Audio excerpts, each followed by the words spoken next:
जिस व्यक्ति ने कभी गलती नहीं की, उसने कभी भी कुछ नया करने की कोशिश नहीं की। ऐसा कहना है विश्व के सुप्रसिद्ध वैज्ञानिक और भौतिक शास्त्री एल्बर्ट आइंस्टाइन का, जिन्होंने हमारे युग को इतना विकसित और डिजिटल बनाने में बहुत ही महत्वपूर्ण भूमिका निभाई है। वह अपने सापेक्षता के सिद्धांत और द्रव्यमान ऊर्जा समीकरण के लिए विख्यात हैं।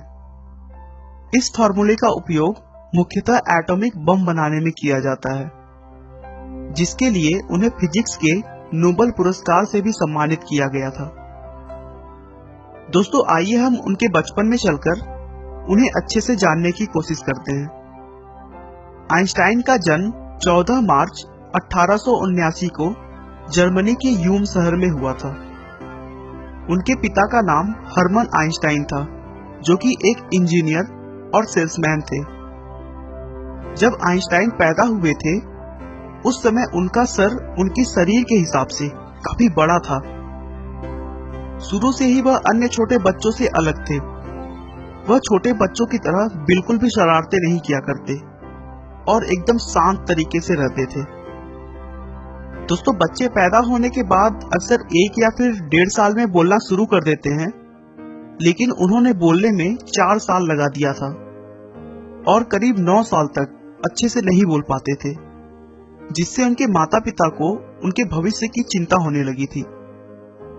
आइंस्टाइन को अपने उम्र के बच्चों के साथ खेलना भी बिल्कुल पसंद नहीं था।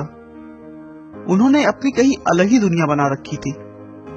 उन्हें हमेशा संडे का इंतजार रहता था, क्योंकि उनके पापा उन्हें हर संडे किसी शांत जगह पर घुमाने ले जाते थे और वहां बैठकर आइंस्टाइन पेड़ पौधों और इस ब्रह्मांड के बारे में सोचते रहते थे।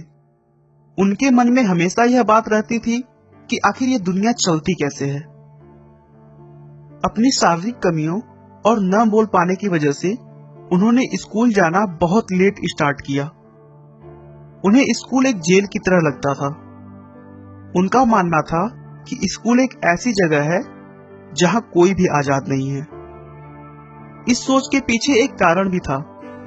वह अपने टीचर्स की बताई हुई बातों को आसानी से एक्सेप्ट नहीं करते थे, क्योंकि उन्हें लगता था कि टीचर्स द्वारा पढ़ाई हुई चीजें अभी भी अधूरी हैं और इसीलिए वे उनसे बहुत अजीब अजीब से क्रॉस क्वेश्चंस किया करते थे, जिसकी वजह से टीचर्स भी उनसे बहुत चिढ़े हुए रहते थे और आइंस्टाइन को उन्होंने मंदबुद्धि भी कहना शुरू कर दिया था। बार बार मंदबुद्धि कहने के कारण आइंस्टाइन को एहसास होने लगा कि मेरी बुद्धि अभी विकसित नहीं हुई है, और एक बार बात बात में उन्होंने अपने एक टीचर से पूछा कि सर, मैं अपनी बुद्धि का विकास कैसे कर सकता हूँ। टीचर ने एक लाइन में कहा, अभ्यास ही सफलता का मूल मंत्र है। टीचर की उन बातों को आइंस्टाइन ने अपने दिमाग में बिठा लिया और एक दृढ़ निश्चय किया कि अभ्यास के बल पर मैं एक दिन सबसे आगे बढ़कर दिखाऊंगा। उसके बाद से तो मानो उनकी जिंदगी बदल गई और अपने कठिन परिश्रम और अभ्यास की मदद से उन्होंने मैथ और फिजिक्स में महारत हासिल कर लिया, जिसके बाद उन्होंने बहुत सारे अद्भुत खोज किए, जैसे सापेक्षता के सिद्धांत, द्रव्यमान ऊर्जा, गति प्रकाश के ऊष्मीय गुण और भी बहुत। आज घर बैठे हमें इंटरनेट के द्वारा जो जानकारियां प्राप्त हो रही हैं, उन सभी आविष्कारों में भी एल्बर्ट आइंस्टाइन का महान योगदान है। उन्होंने दिखा दिया कि एक मंदबुद्धि व्यक्ति भी मेहनत, हिम्मत और लगन के बल पर इस संसार में कुछ भी कर सकता है।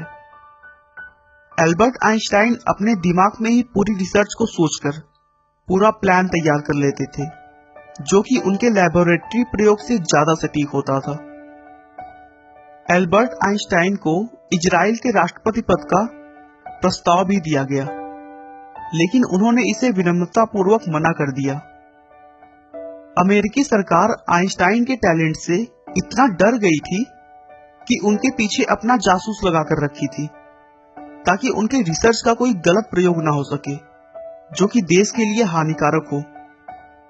यहाँ तक कि एक पैथोलॉजिस्ट ने आइंस्टाइन के 100 परीक्षण के दौरान उनका दिमाग चुरा लिया था, ताकि वह उनके बुद्धिजीवी होने का पता लगा सके। आइंस्टाइन ने मानवता की भलाई और मनुष्य का जीवन अधिक सफल बनाने के लिए अपना पूरा जीवन समर्पित कर दिया और 18 अप्रैल 1955 को 76 वर्ष की उम्र में उन्होंने इस दुनिया को अलविदा कहा। आपका बहुमूल्य समय देने के लिए बहुत बहुत धन्यवाद। इस वीडियो को लाइक करके आप हमारा मनोबल बढ़ा सकते हैं। मैं हर रोज एक नई इंस्पिरेशनल और मोटिवेशनल वीडियो के साथ आता हूँ। दोस्तों, अगर आप हमारी वीडियो को मिस नहीं करना चाहते तो कृपया चैनल को सब्सक्राइब कर लें। आपको यह कहानी कैसी लगी हमें कमेंट करके जरूर बताएं। धन्यवाद।